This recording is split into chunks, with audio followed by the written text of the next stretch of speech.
Good afternoon on Friday, September 8th. This is the weekly wrap-up. We got a couple things that I want to go over this week. First off, we need to give some clarification on the high school tardy policy. So that's new this year. One of the things that we know that we need to work on as a school is getting to class on time. That's a big deal. If you're not in class, you can't learn anything. So what we put in place, and this is only the high school side, middle school has a different policy for this, is the first tardy is a warning.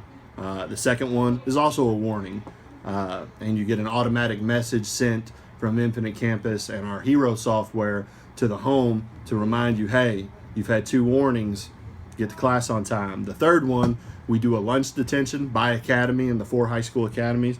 The fourth one, we do a lunch detention. So at this point, if you have 4 tardies, you've been warned twice, you've had 2 lunch detentions to correct your behavior. The fifth one, that's when we start looking at suspension. Through all of these, after the warnings, our counselors get involved and start having that conversation of why it's important to be on time, be in class, be doing what you need to do. That aside, we're in the 4th week of school now. Everything seems to be rolling around smoothly. Kids are in class, kids are learning. Behavior incidents compared to last year are down. Suspensions are down from last year. Seems like everything's running along smoothly. I want to talk for a second about some upcoming stuff on the middle school side.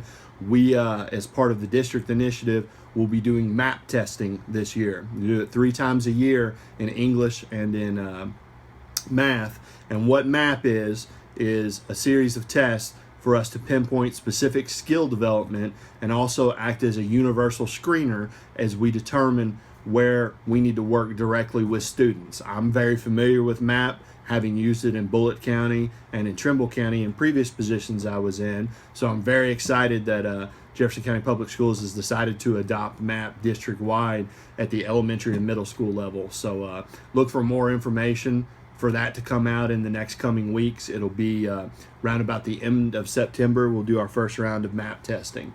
I said in the last couple videos, every week I'm going to try to talk about one word, one idea to try to convey to you, and this week it's involved.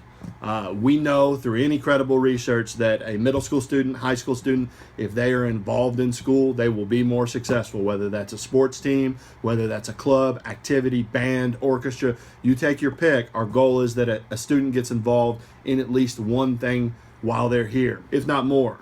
And to that end, I'd like to introduce you to a special guest who's going to tell us a little bit about one of our activities here at Moore.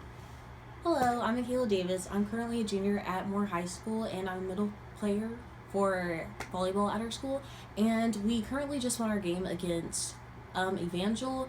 And next week we have a game on Tuesday at 5:30 and 6:30, and we play Western. So come out and support us, and for the rest of the season. And yeah. Awesome. Do you do anything else outside of volleyball? I work. You work. That's awesome. A lot of our kids work. So, thank you, and now you know more.